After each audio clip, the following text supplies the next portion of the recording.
So remember I told you in the previous video that I am in Pittsburgh to meet with my niece Sophia and pick her up from the airport late night Friday. That did not go as planned at all. So I will tell you the story today of her travel journey, and because honestly everything started not going as planned on Thursday, because the plan was she was coming to Chicago on Thursday like noon or so, and then I am obviously picking up her at Chicago and then dropping off on Friday early morning at O'Hare Airport. She flies here to Pittsburgh and I'm driving with all her belongings to the Pittsburgh, and that's where everything started. But we're gonna talk about it right after the run. Look at this beauty. I am out for a run. It's 6:30 in the morning, just sunset time. Sunset, god damn it. I need to sleep, I guess. It's a sunrise time and I'm out for 1 hour and 10 minutes. Let's call it a long run. Whew. And I'm gonna be running this bridge over there and all the way that side of the downtown. So stay tuned. I'll talk to you right after the run and let's go.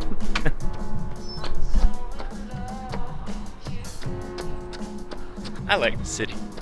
I like the way it looks.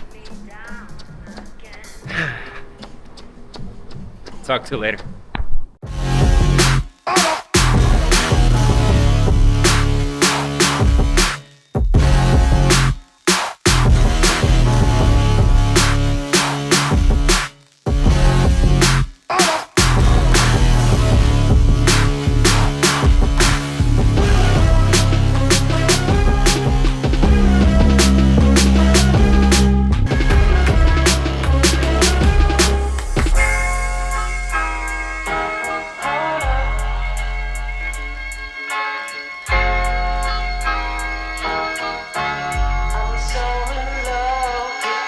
Perfect timing.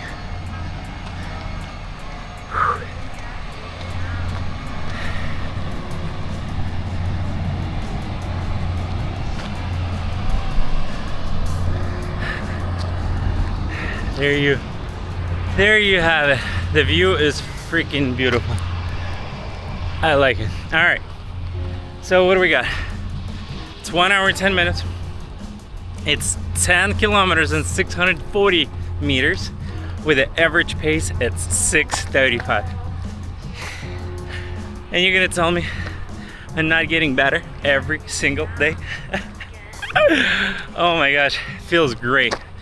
Freaking my secret sauce, as I told you before, sunrise, perfect temperature, which is 16, 17 it was in the morning when I was leaving the hotel. I don't think it's really came up that much, maybe 17, 18. And a beautiful views, of course. I mean, mostly it was flat, that's why it was like that, because while I was on the other side it was a 6:30 pace, but then coming back on the way all the way to this side, it's because of the bridge I had to go up, and that's where it dropped and I had to walk. So, and then on this side, I guess I believed in myself, and that's why I had to stop in there 3 times, I think, because last 5 minutes for some reason I decided to go faster. But anyways, I'm happy with the result for sure. The story about the family and my niece, and actually 2 nieces. Let's go chronologically. Everything went wrong on Thursday. I woke up around 6 a.m., 6:15 in the morning from the call from my brother, and he was like, what the heck is going on? And I was like, what's going on? I just woke up. And you woke me up. He's like, Sophia's plane turned around and then gave a mayday signal.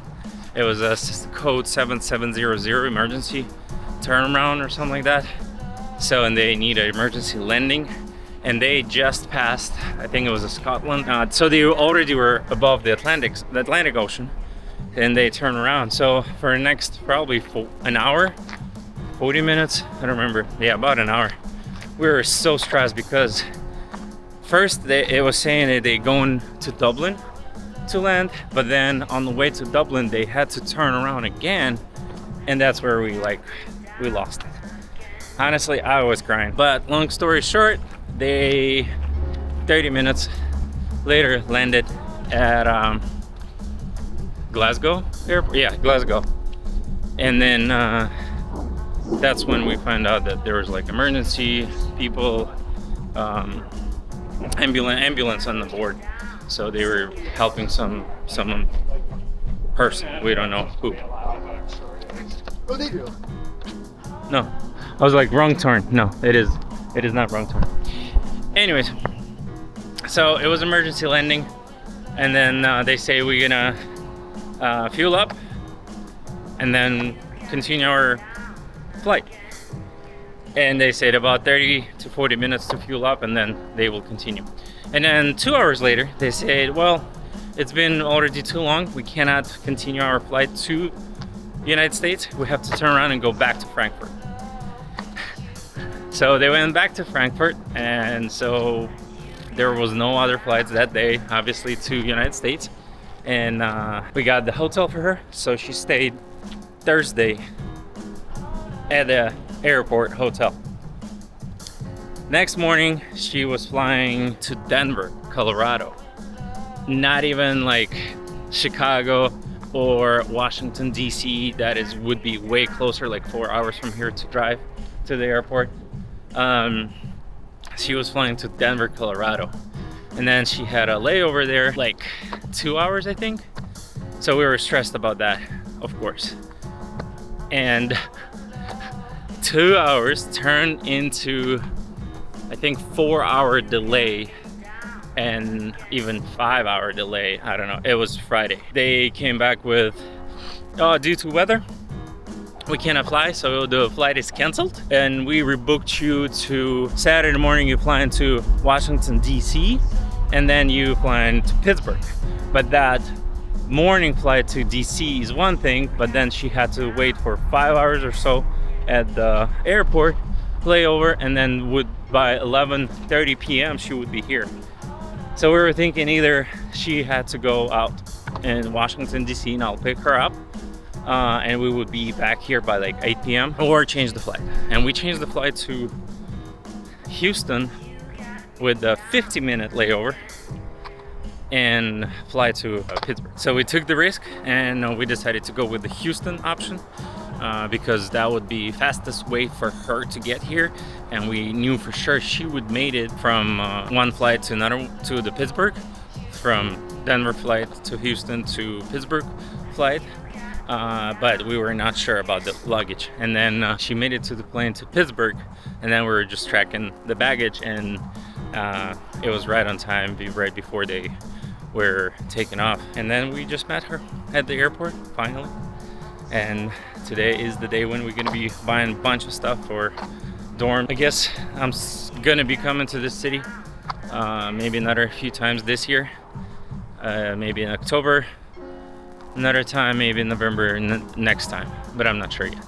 October most likely, because my mom, Sophia's grandmother, wants to come here, so I will have to bring her here. I'm not gonna let her drive for 7 hours, even though she's saying 7 hours, so easy. It's so hard for her to get from downtown Chicago, where she lives, to my place, which is 1 hour and 30 minutes, 45 minutes, depends on traffic. It's hard for her. And here she wants to drive for 7 hours. You're right. The main thing, the family is reunion. We are safe, I hope, in Pittsburgh right now. Alice is flying out today, like 5 p.m. or so we'll be dropping off her at 3 p.m. at the airport. And then after that, we're gonna go to IKEA with Sophia. So all the preparations. And then tomorrow I'm staying here again, another night. So tomorrow we still have some things to do, like open the bank account and like make sure she's all good with the university stuff. That's our journey for bringing Sophia to United States. First time in her life traveling that far from home, from the parents, by herself. It's pretty crazy, but she made it. It's all that matters, right? Thanks for watching. If you can, subscribe, and I'll talk to you probably Tuesday. Peace.